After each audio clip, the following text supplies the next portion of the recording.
Olá, iniciamos nossa terceira aula de lógica de programação. Hoje a gente vai trabalhar um pouquinho, estudar um pouquinho sobre as estruturas de decisão e estruturas de repetição. Então vou dar um exemplo aí de estrutura de decisão e dois exemplos de estrutura de repetição. É fundamental na construção de algoritmo e até a mesma lógica utilizada o resto da vida se tratando de programação. Bom, para entendermos de fato o que é estrutura de decisão, vamos tentar compreender da seguinte forma, onde meu algoritmo ele tem caminhos a percorrer. Se determinando daquela decisão naquele momento, ele vai para um caminho, senão ele vai para o outro e gera, consequentemente, resultados diferentes. Então a gente vai entender com o exemplo da estrutura de repetição se. Como é que ela funciona?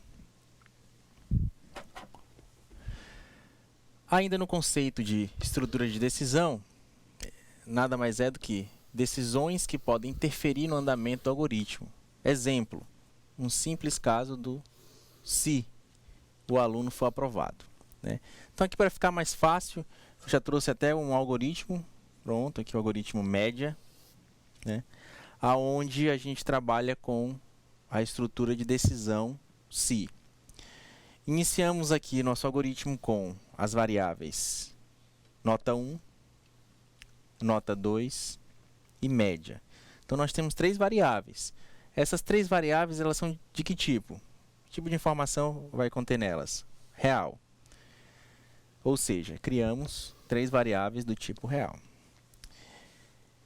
Iniciamos nosso algoritmo, né? Iniciamos com o quê? Com o comando leia.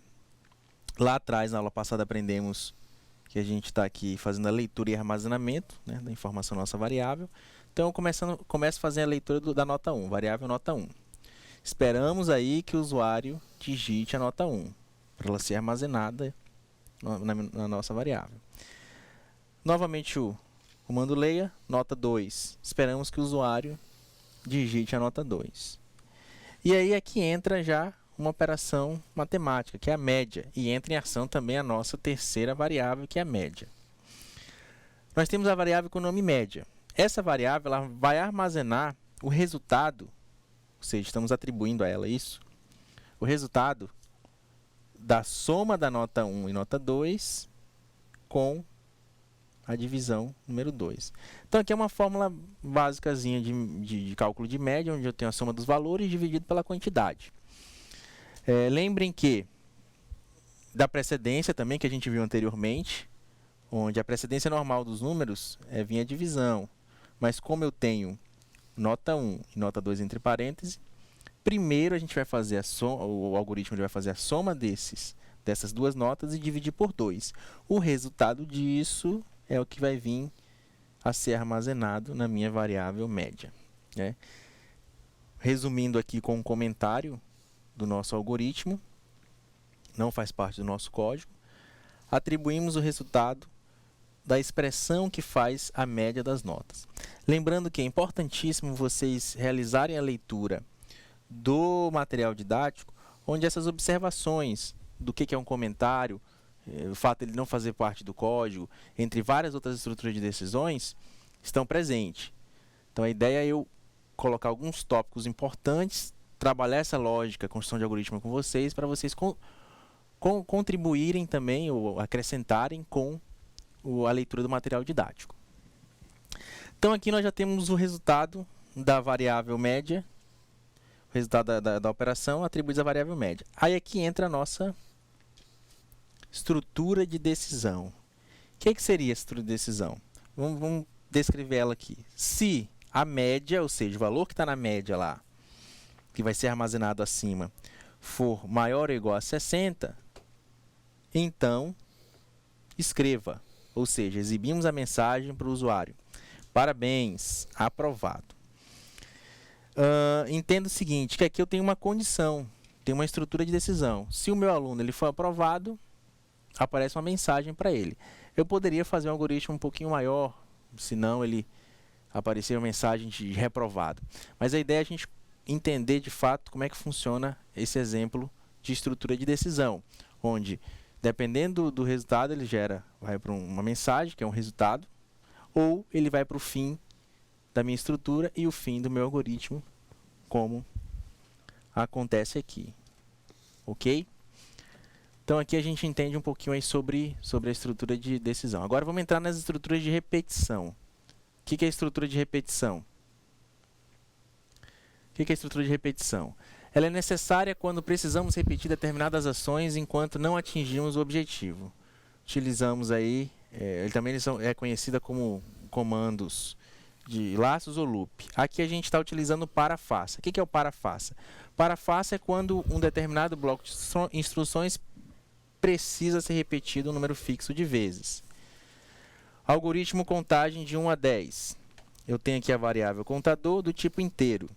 Eu inicio meu algoritmo para contador de 1 a 10, passo 1, faça. Escreva contador. Então, aqui ele vai continuar no meu loop, no meu laço, até ele chegar no 10. Tem um número fixo de vezes, exibindo aí a mensagem ou o contador em si na tela do computador, que no caso o resultado seria isso, de 1 a 10. E finalizamos a estrutura de repetição para faça. Entramos na estrutura de repetição enquanto faça. É utilizado quando determinado bloco de instruções precisa ser repetido enquanto a condição é verdadeira. Mesmo exemplo, a diferença é que no enquanto eu tenho a condição se ela for verdadeira, ou seja, se o contador for menor ou igual a 10, ele vai o quê? Faça, escreva contador, e aí ele atribui o incremento aí, ele atribui a soma de contador mais 1 para gerar o mesmo resultado. Lembrando que no início eu tive o meu contador atribuído ao valor 1. Então, é interessante a gente entender como que funciona a estrutura de repetição nesse caso. Uma outra observação a fazer a vocês, que eu coloquei até aqui embaixo, é a questão da indentação. Alguns chamam com outro termo, mas conheço como indentação. O que é essa indentação? Indentação é justamente essa organização que existe aqui, né? Professor, eu poderia fazer tudo justificado, né? Ou seja, margem alinhada. Só que é mais ou menos uma estrutura de subtópico, onde quando eu abro uma função aqui, o enquanto, estrutura de repetição, eu tenho que finalizar ela na mesma margem. Para que é isso? Isso interfere na funcionalidade do meu código, de fato? Não, ele não interfere na funcionalidade do meu código. Mas se tratando de uma grande quantidade de linhas de código, aí vai me ajudar na minha organização. Assim como eu tenho no início e no fim. Então aqui a gente finaliza a questão das estruturas de repetição, né? Entendemos o que é uma estrutura de decisão com se, um exemplo bem utilizado na questão se o aluno for aprovado. Entramos na estrutura de repetição, o para faça ou o enquanto faça. Isso são estruturas básicas que são utilizadas normalmente em qualquer situação de construção, desenvolvimento ou programação em si.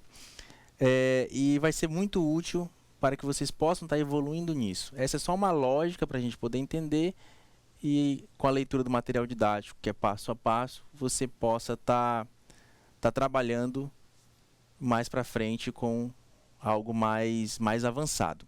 Espero você na próxima aula. Até mais.